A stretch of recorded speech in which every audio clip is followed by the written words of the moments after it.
सभी को नमस्कार।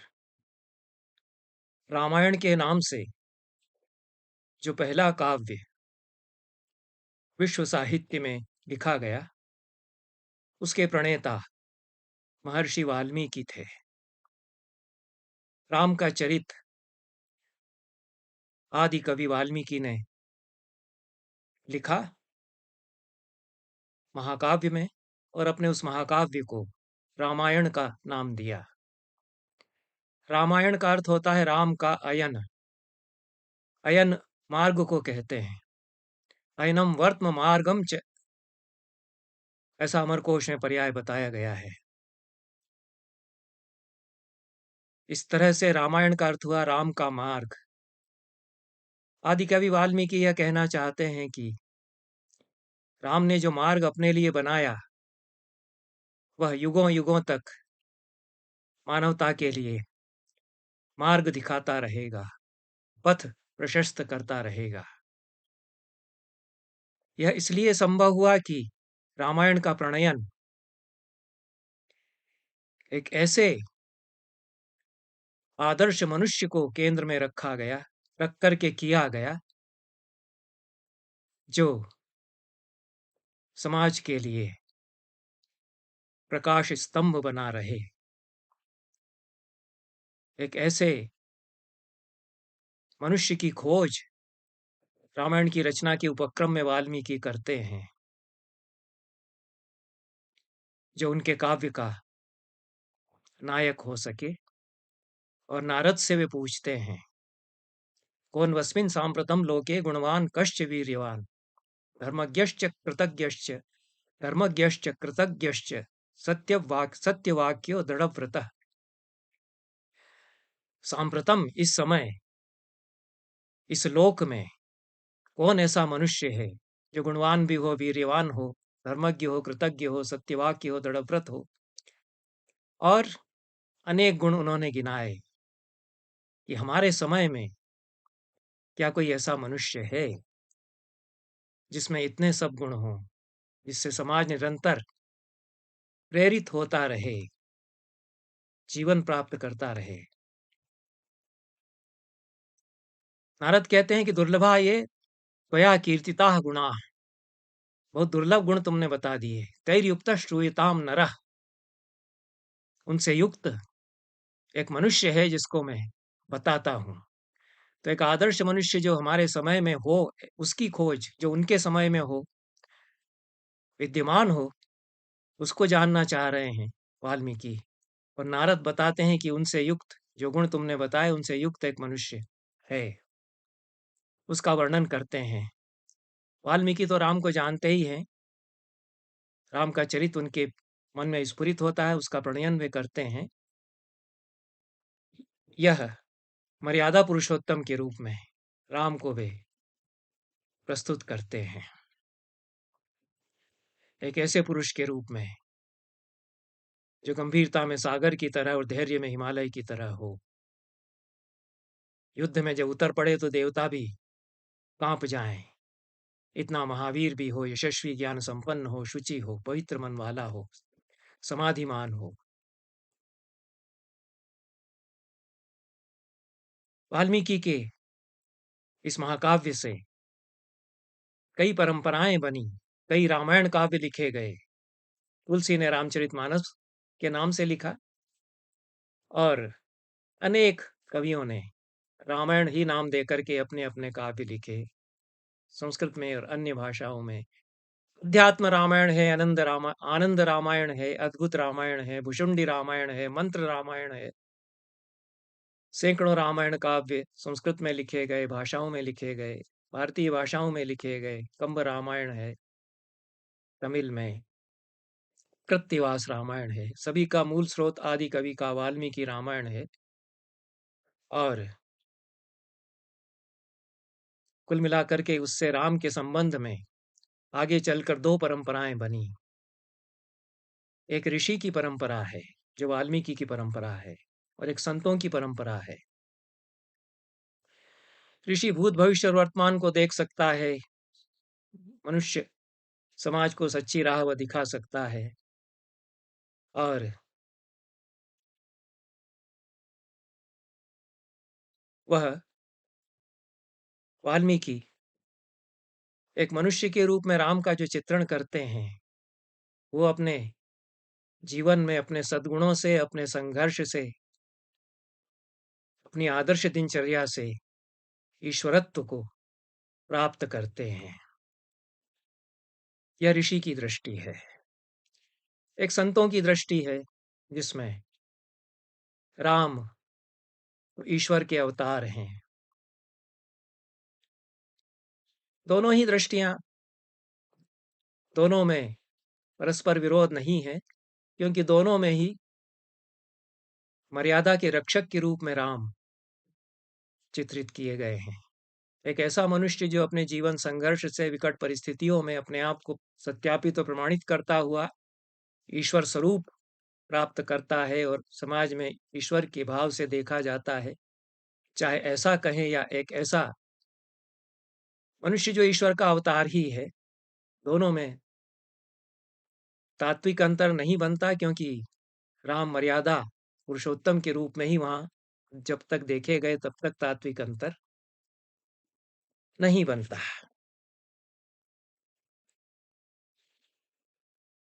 पर 16वीं शताब्दी के आसपास राम को लेकर एक समानांतर दृष्टि सामने आती है। उसमें वे लला बन जाते हैं। ये लला रूप तो नहीं उनका जितने प्राचीन रामायण काव्य हैं। कालिदास ने रघुवंश में राम का चरित लिखा, भवभूति ने राम का चरित लिखा, मुरारी ने अनर्घ राघव में राम का चरित लिखा, राजशेखर ने बाल रामायण में पूरा राम का चरित्र प्रस्तुत किया, और भी अनेक महाकाव्य नाटक राम के चरित्र पर लिखे गए। भाषाओं में भी प्राचीन रामायण जितनी है उनमें यह उनका लला रूप जहां तक मेरी जानकारी है नहीं है। और जिस क्षेत्र के राम है वहां का यह लला शब्द है भी नहीं है, अवधी भाषा का शब्द नहीं है, यह ब्रज की परंपरा का ब्रज भाषा का शब्द है। छोटे बच्चे के लिए लला शब्द का प्रयोग होता है। संस्कृत में लल धातु है, खेलना, क्रीड़ा करना, आमोद प्रमोद करना, इस अर्थ में लल धातु प्रयोग में आती है। ललन, ललना, ललिका, ललंतिका, ये शब्द इससे बनते हैं। क्रीड़ा या लीला करने वाले स्त्री पुरुषों के ये वाचक हैं। ललना है, ललना है, ललन है, और लल्ल या लल्लन शब्द भी इसी से बनते हैं। नाट्यशास्त्र में लल्ल या लल्लन शब्द आता है। लाड़ करना, विलास युक्त वचन बोलना, ये स्त्री पुरुष के श्रृंगार की चेष्टाओं में भरत मुनि ने इनका वर्णन किया है। 17वें अध्याय में भरत मुनि ने पाठ्यालंकार बताए हैं, और उसमें से कंठगत अलंकार के अंतर्गत वो कहते हैं कि मनमन और लल्लन, ये कंठ में जो स्वर निकलते हैं उनमें विशेष प्रकार का स्वर लल्लन के समय निकाला जाता है, लाड़ करने के समय निकाला जाता है। तो दुलारना, लाड़ करना, इस अर्थ में ये लल्लन शब्द आता है। इसी से लला भी हो जाता है। कश्मीरी भाषा तक भी कदाचित यह शब्द गया है, और वहाँ लल्लत्यद हैं। बचपन में उनका नाम लल्ल रखा गया था। संस्कृत में उनको लल्लेश्वरी कहते हैं। लल्ल विलास युक्त से वचन है, थोड़ा कुछ इतराते हुए, कुछ लाड़ दिखाते हुए बात की जाए तो वह लल्ल या लल्लन कहा जाता है। ये शब्द हमारी भाषाओं में भी गए, और लला फिर हमारी भाषाओं में आ गया है।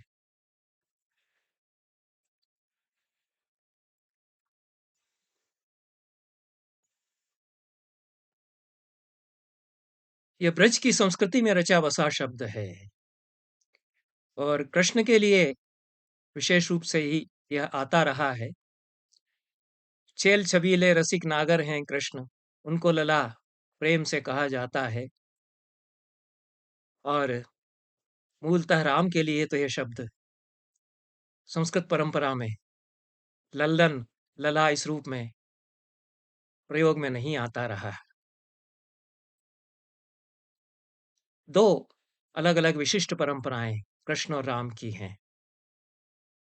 एक मर्यादा पुरुषोत्तम है, दृढ़ हैं, पौरुषमय हैं, अदम्य साहस वो महावीर हैं। चुनौतियों का सामना करते हैं, समझौता कहीं नहीं करते हैं, झुकते नहीं हैं और जूझते हैं। वाल्मीकि रामायण में यही राम है और यही स्वीकार किए जाते रहे तो मर्यादा पुरुषोत्तम के रूप में सुपूजित होते रहे। मर्यादा के रक्षक हैं, वर्णाश्रम के भी वे रक्षक हैं, व्यवस्थाओं के रक्षक हैं, धर्म के रक्षक हैं, वैदिक परंपराओं के रक्षक हैं, वैदिक धर्म के संरक्षक हैं। इस रूप में वाल्मीकि और तुलसी ने भी उनको मान्य किया। दूसरी ओर कृष्ण है, वहां मर्यादाएं टूटती हैं, अतिक्रांत करते हैं, वहां लीला भाव है और लोकातिक्रांत गोचर चरित्र है। वहां फिर नट नागर वे हो जाते हैं, रसिक नागर बन जाते हैं। ये दो सीमांत हैं, ये दो ध्रुव हैं और इनको एक दूसरे से गड्ढमड्ढ नहीं किया जाना चाहिए, क्योंकि दोनों की अपनी मर्यादाएं हैं, दोनों के प्रति समान रूप से सम्मान होना चाहिए। ये दो मूल्य भी हैं हमारी संस्कृति के, मर्यादा की रक्षा और जहां आवश्यक हो अतिक्रांत करना। गोवर्धन पूजा की स्थापना करना, इंद्र पूजा के सारे धर्म को नकार करके, और भी इस प्रकार के जो कृष्ण कार्य करते हैं, तो एक धर्म के मापदंड बनते हैं, वे स्थिर हैं और परंपरा का प्रकर्ष उनमें देखा जाता है। जो परंपराएं रक्षा करती आई हैं उनकी वे रक्षा स्वयं करते हैं। दूसरी तरफ परंपराएं यदि सीमाएं बन जाती हैं तो उनको तोड़ते हैं, वे कृष्ण हैं। वे मर्यादाओं की संकीर्णता को तोड़ते हैं। उनकी पूजा बालकृष्ण के रूप में की जाए या राधा के साथ रचैया के रूप में की जाए, गीता का उपदेश देने वाले महाज्ञानी के रूप में की जाए, ये सारे रूप लीला पुरुष कृष्ण के हैं। नाना रूपों में वे प्रकट होते हैं, इसीलिए विश्व रूप भी वे दिखाते हैं। राम का तो एक ही रूप है, वही सर्वस्वीकृत और सर्वमान्य रहा, वह मर्यादा पुरुषोत्तम का है। कब से ऐसा हुआ कि उनके हाथ से धनुष बाण लेकर लला उनको बना दिया गया और फिर एक छेल छबीले के रूप में उनकी छवि पूजी जाने लगी, निर्मित की गई और पूजी गई। यह विचारणीय है।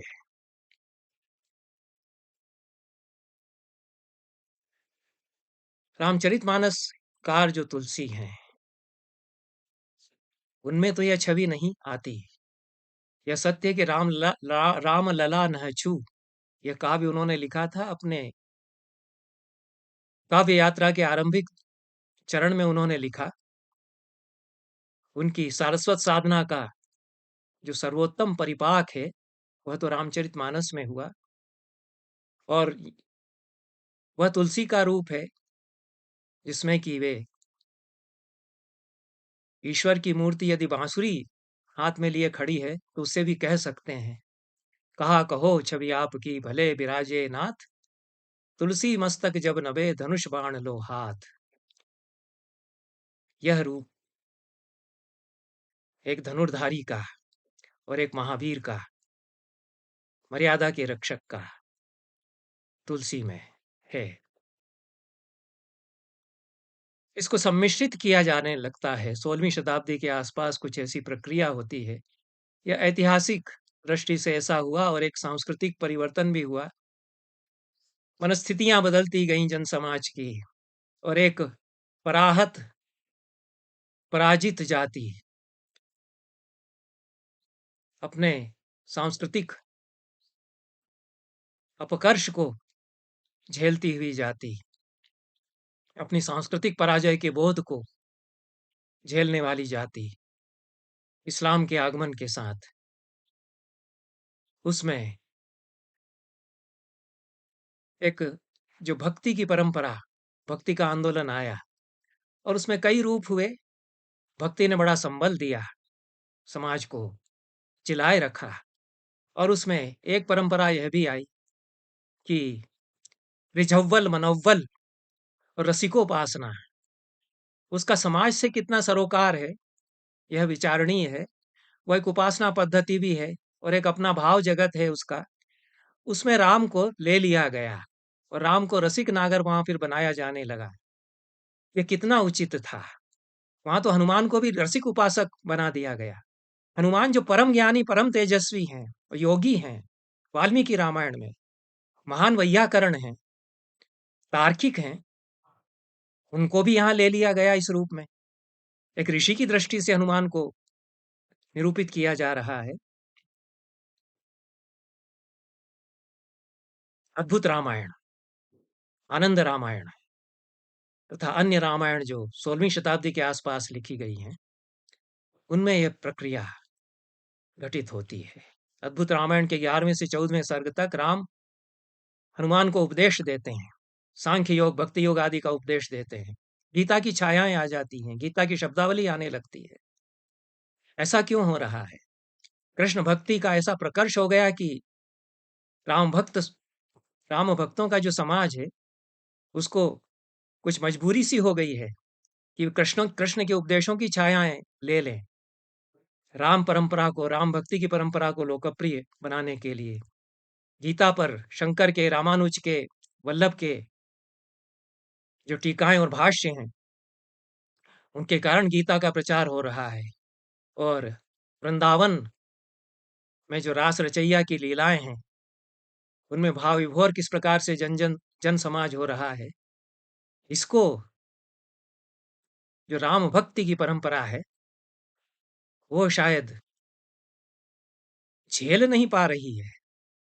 और उसको लगता है कि हम इसको एप्रोप्रिएट कर लें, इसका विनियोजन कर लें अपनी परंपरा में। यह एक विनियोजन की परंपरा घटित यहाँ हो रही है। और कृष्ण के वाक्यों की छायाएं राम के वाक्यों में फिर आती हैं। फिर तो राम की स्तुति हनुमान करते हैं। उसमें अर्जुन गीता में जिस प्रकार से कृष्ण की स्तुति करता है, उस तरह की शब्दावली में वे स्तुति करते हैं। इसी अद्भुत रामायण में सीता महाकाली के रूप में, दिगंबर रूप में प्रकट हो जाती हैं। महादेव के शव पर वो नृत्य करने लगती हैं। राम देखते हैं, नृत्यंतीम अपराम कालीम मपश्यच्च रणांगणे शवरूप महादेव रथ संस्थाम च दिगंबराम। राम सीता के इस रूप को देखकर भयभीत हो जाते हैं। धनुष उनके हाथ से छूट जाता है। वे सीता से पूछते हैं कि आप अर्धचंद्र धारिणी कौन देवी हैं? सीता कहती हैं कि मैं महेश्वर की परम शक्ति हूँ। राम को अपना वास्तविक रूप ये दिखाती हैं और कहती हैं कि दिव्यम ददामि ते चक्षु पश्य में पदमैश्वरम। बिल्कुल गीता के श्लोक की शब्दावली ले ली है। तो कृष्ण कहते हैं दिव्यम ददामि ते चक्षु पश्य में योग महेश्वरम। तब राम सीता के विश्वरूप का दर्शन करते हैं, सीता सहस्त्र नाम का पाठ करते हैं, सीता की स्तुति करते हैं। फिर 27वें सर्ग में वे गीता के अर्जुन की तरह सीता से प्रार्थना करते हैं कि हे देवी, मैं आपको फिर उसी प्रकृत रूप में देखना चाहता हूँ जिस रूप में आप मेरे साथ अभी तक रहती आई हैं। वे मूल प्रकृति और पराशक्ति के रूप में पुनः सीता का स्तवन करते हैं। सीता के विभूति योग का वर्णन करने लगते हैं, जिसमें बताते हैं कि सृष्टि के सर्वोत्तम पदार्थों में किस किस पदार्थ में किस किस रूप में सीता अपनी विभूतियों में विराज रही हैं। इस प्रकार से सीता भी उनको उपदेश देती हैं और नील लोहित रूप में हम और तुम विराजमान रहेंगे, ऐसा वे कहती हैं। ये शाक्त अभिप्राय के साथ कृष्ण भक्ति के अभिप्राय और कृष्ण की पदावली का समायोजन हो जाता है यहाँ पर। और राम सीता के साथ अयोध्या लौटते हैं, अपने भाइयों को भी सीता के महात्म्य से अवगत कराते हैं। और उसके बाद फिर आनंद रामायण आता है। इसके विलास कांड में राम और सीता के श्रृंगार प्रसंग राधा और कृष्ण के रति प्रसंगों के समान चित्रित हैं। सीता का उसी प्रकार से नक्षिक वर्णन किया जाता है। जल क्रीड़ा का वर्णन है, राम और सीता जल क्रीड़ा करते हैं। कृष्ण कथा के अभिप्राय और कृष्ण की जो लोकप्रियता है जन समाज में, उसका कुछ ऐसा आतंक है कि आनंद रामायण में कृष्ण भक्त और राम भक्त का संवाद करा दिया गया है। लंबा विवाद दोनों में होता है कि रामावतार और कृष्णावतार में कौन बड़ा है। राम भक्त राम की प्रशंसा करता है, कृष्ण भक्त कृष्ण की प्रशंसा करता है, दोनों में विवाद होने लगता है और दोनों एक दूसरे के देवता को, उपास्य को नीचा दिखाने लगते हैं। यह तो अधःपतन है।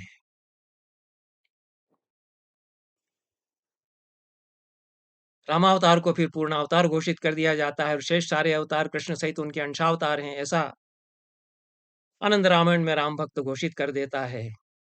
और राम ही फिर कृष्ण के रूप में अवतार लेंगे, सीता राधा होंगी, भावी जन्म की कथाएं भी फिर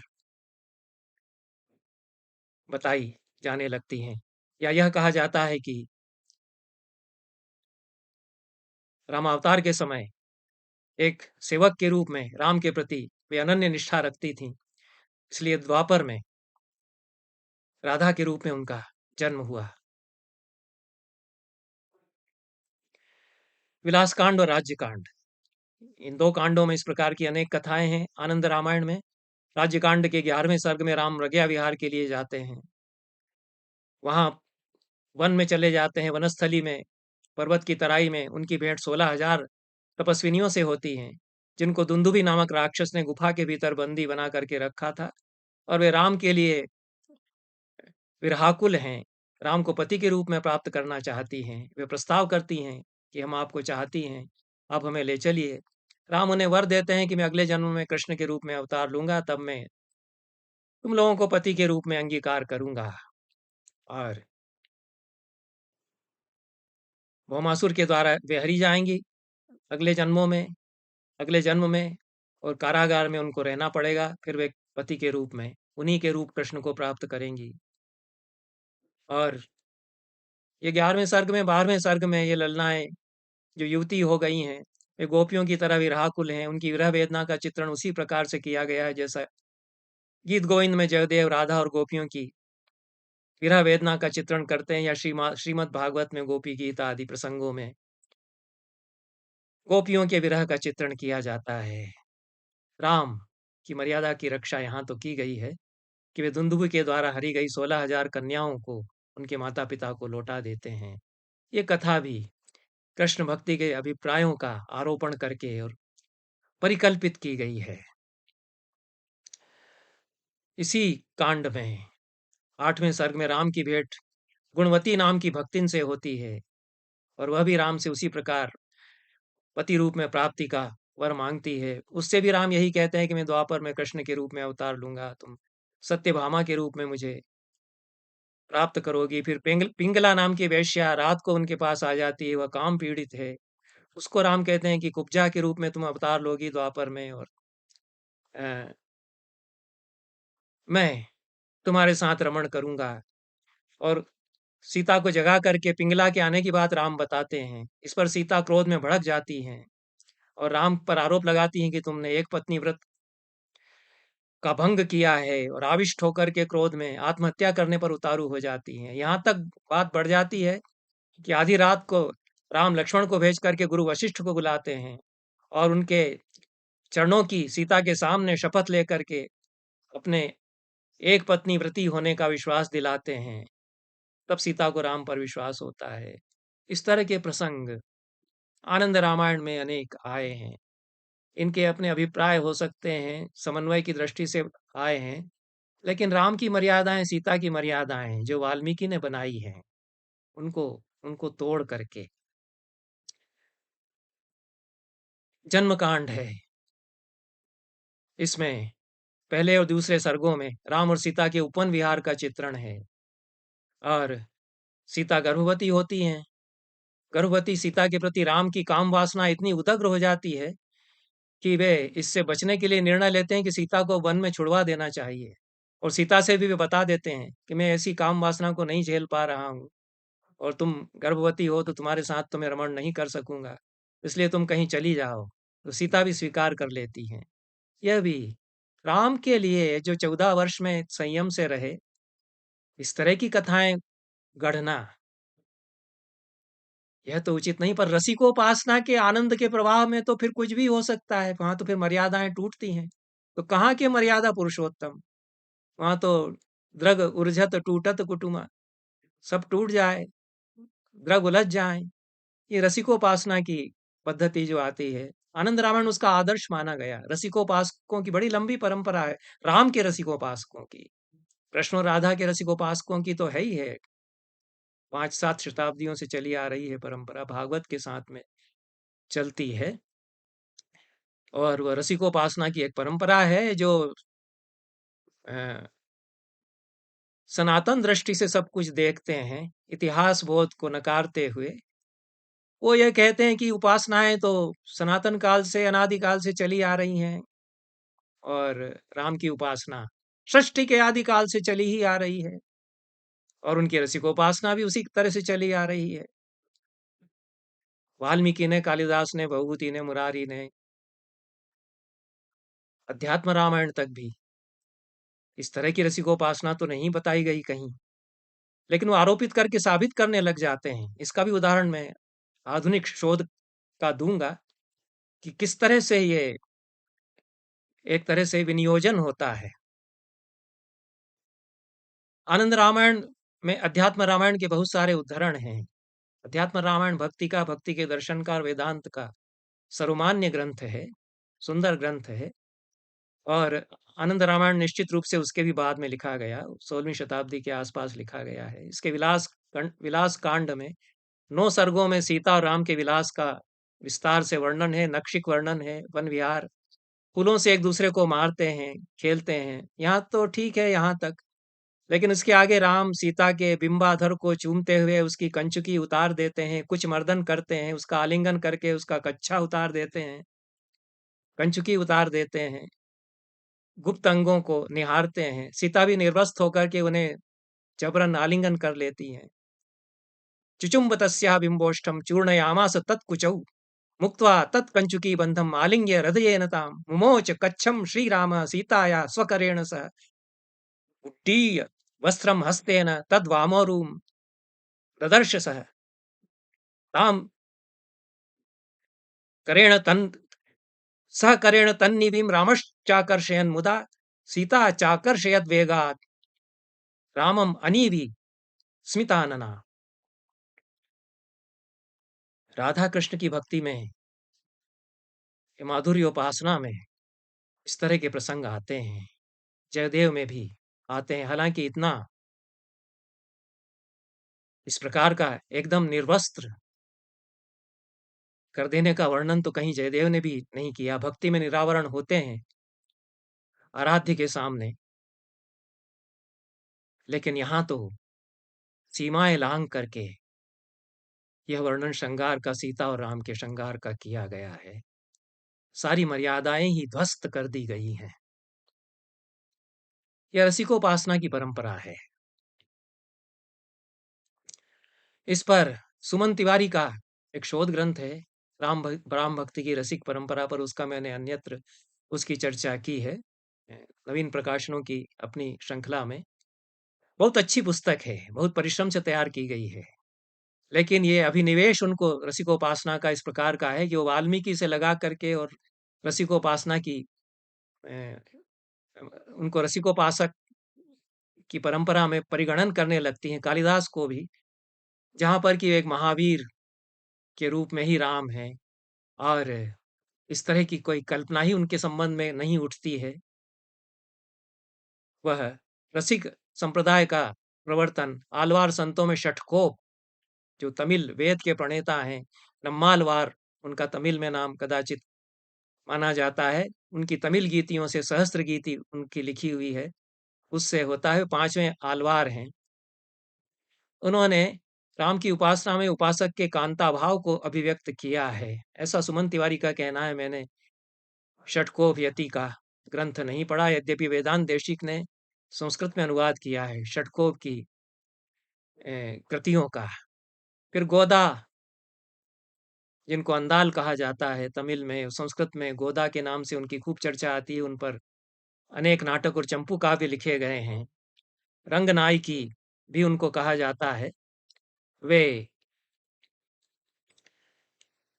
कृष्ण भक्त हैं, श्रीरंगम की उपासना वे करती हैं, लेकिन सुमन जी के अनुसार वे राम की रसिकोपासक हैं, क्योंकि श्रीरंगम और राम अभिन्न हैं। रामानुज की शिष्य परंपरा में भी यह रसिकोपासना आ जाती है। पराशर सीता को अपनी पुत्री और राम को जामाता मानते हैं। इस तरह के अनेक रसिकोपासक फिर होने लगते हैं, जो कहीं सीता को पुत्री मानते हैं तो अयोध्या में अन्न जल ग्रहण नहीं करते हैं, वह उनकी पुत्री का ससुराल हो जाता है और एक संसार वो रचते हैं।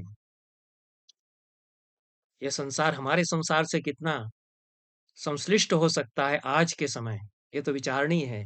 लेकिन सुमन तिवारी तो कालिदास, भवभूति, वेदांत देशिक जैसे महान कवियों को भी राम की रसिकोपासना में परिगणित करने लगती हैं, और तुलसीदास तो फिर हैं ही हैं उनके अनुसार। जो तुलसी ये कह गए कि तुलसी मस्तक तब नवे धनुष बाण लो हाथ, उनको भी अच्छी तरह से अप्रोप्रिएट इसमें किया गया। और माधव दास हुए जिनको तुलसी का समकालीन बताया गया है यहाँ इस कृति में, सुमन तिवारी के शोध ग्रंथ में। हालांकि तुलसीदास की जितनी प्रामाणिक जीवनियां मैंने देखी, मुझे उसमें कहीं माधव दास जी का नाम नहीं मिला। लेकिन माधव दास जी का कहना है कि तुलसी तो वृंदा सखी के अवतार हैं, तो तुलसी सखी हैं वो, तुलसीदास कहाँ। सकिल सकल सखियन में श्री दास तुलसी तुम रहो, करो सेवन रुचिर सो सुजस की बानी कहो। ऐसा करके वो तुलसी सखी, तुलसी सुवृंदा सखी, जो निज राम निज नाम ते वृंदा सखी, सखी दास तुलसी नाम की यह रहसी मन में लखी। ऐसा माधवदास कहते हैं। तुलसी को रासलीला के भाव में रंग दिया गया और सखी बना दिया गया।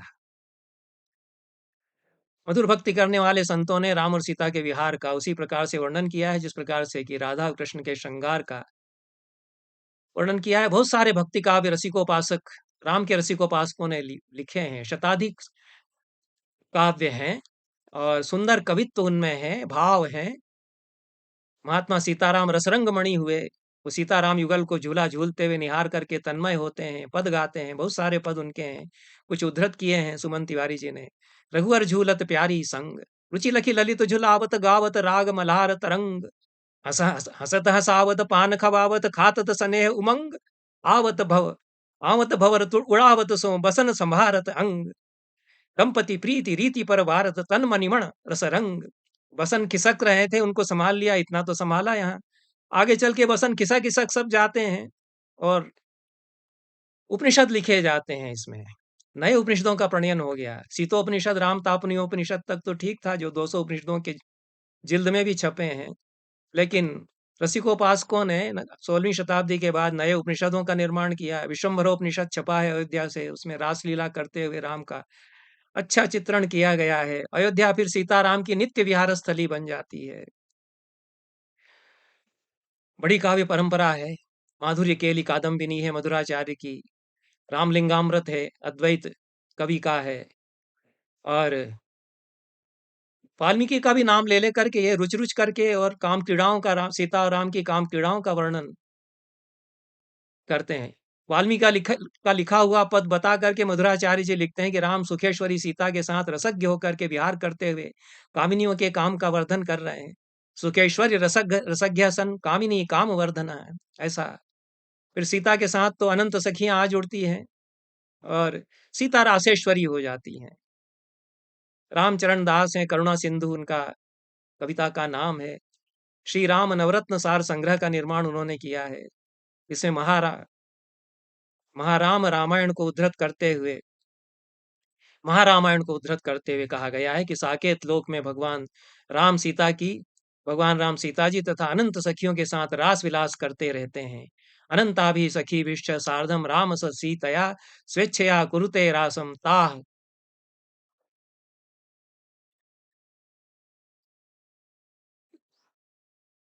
कृपा मा संभवा। कुछ ऐसा पाठ अशुद्ध लिख गया है। महारामायण तो योग वशिष्ठ का दूसरा नाम है। योग वशिष्ठ में तो कहीं भी ऐसा नहीं है। योग वशिष्ठ में तो वशिष्ठ ऋषि के द्वारा राम को वेदांत के उपदेश हैं। अद्भुत ग्रंथ है और वेदांत का शिखर है योग वशिष्ठ। अद्भुत उपदेश, अद्भुत काव्यमयी भाषा में उपदेश उसमें वेदांत के दिए गए हैं। वहाँ तो ऐसी कोई संभावना नहीं है, पर जब वाल्मीकि का नाम लेकर के कोई श्लोक लिख देते हैं सुखेश्वरी रसज्ञ कामिनी कामवर्धन राम के बारे में कि उनका है, तो फिर महारामायण भी वाल्मीकि का ही है, तो उसमें भी यह हो सकता है। तो राधा भाव, वृंदावन बिहारी का भाव, राम के मधुरोपासकों की चेतना पर पूरी तरह से सवार हो जाता है। फिर तो सीता राम के सामने प्रस्ताव रखती हैं कि हम दोनों रास लीला करें। फिर राम कहते हैं कि तुम्हारा ही अंश वृंदावनेश्वरी सीता है और वृंदावनेश्वरी राधा तुम्हारा ही अंश है और मेरे अंश गोपेंद्र नंदन कृष्ण हैं। राम बस इतना कहते हैं कि फिर अयोध्या में तो वृंदावन आ जाता है और वृंदावन उतर आता है, अयोध्या में रास मंडल प्रकट हो जाता है, सीता और राम, राधा और कृष्ण बन जाते हैं। ये अनेक उद्धरण दे करके मधुर मधुर काव्यों के सुमन तिवारी ने बताया है। फिर तो दंतक्षत और नखक्षत सब होते हैं सीता की देह पर। भगवत गुण दर्पण ग्रंथ है, उसमें इन सब का वर्णन किया गया है काम लीलाओं के साथ। राधा कुंज की तरह सी कुंज बन जाता है, जिसमें लालन लाल कौशल चंद फाग मिस चोरी करते हैं। फिर फाग खूब खेली जाती है, फिर चोरी होती है। राम सखे अच्छे कवि हुए, भाषा बहुत सुंदर, पूरा ब्रज काव्य आ गया राम काव्य में। फिर क्या कहना है। मनोहारी कविता, फाग की मस्ती, अबीर गुलाल उड़ता है, रासलीलाएं खूब होती हैं, माधुर्य भक्ति रच जाती है, सखी हो जाते हैं सब पुरुष। पौरुष तो छोड़ दिया, अब तो सब सखी हो गए। तुम्हारी मृदु मुस्कानी हम तो गई बिकाय, राम सखे अब बिलसिए बन प्रमोद कछु पाय। तन मन प्राण सबे आगे प्रिय चाहिए सो कर में लीजिए, बन प्रमोद की कुंजन में चली राम सखे रस भाव तो पीजिए। खूब रस भाव पिलाइए, सब सखी हो जाइए और रास रचाइए। गलबाही होती है सरयू के तट पर सीता के साथ गोपाल बन जाते हैं राम और नाचते हैं। माई री रास रचो सरयू तट, सोम श्रवण बट छाही, नाचत राम गोपाल कुंज में दे सीता गलबाही। खूब हुआ। हरियाचार्य जी जो हरि सहचरी उनका नाम है, वो तो हरि की सहचरी हो गए, उनका ये पद है। फिर तो इसका दर्शन रचा जाता है। बड़े दार्शनिक हुए महाराज श्रीवा नरेश विश्वनाथ सिंह जी देव। उन्होंने ब्रह्मसूत्र का ही भाष्य रसिकोपासना, राम की मधुरोपासना की दृष्टि से लिखा।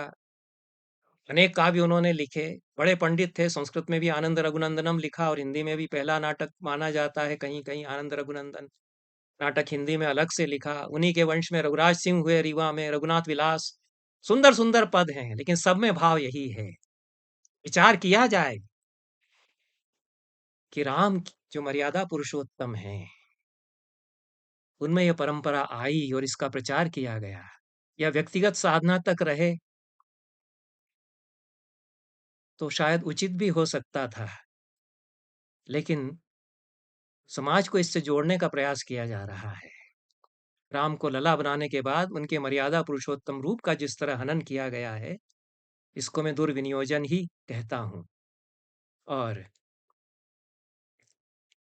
आज ये दुर्विनियोजन का संकट हमारे सामने उपस्थित है। बहुत बहुत धन्यवाद। नमस्कार।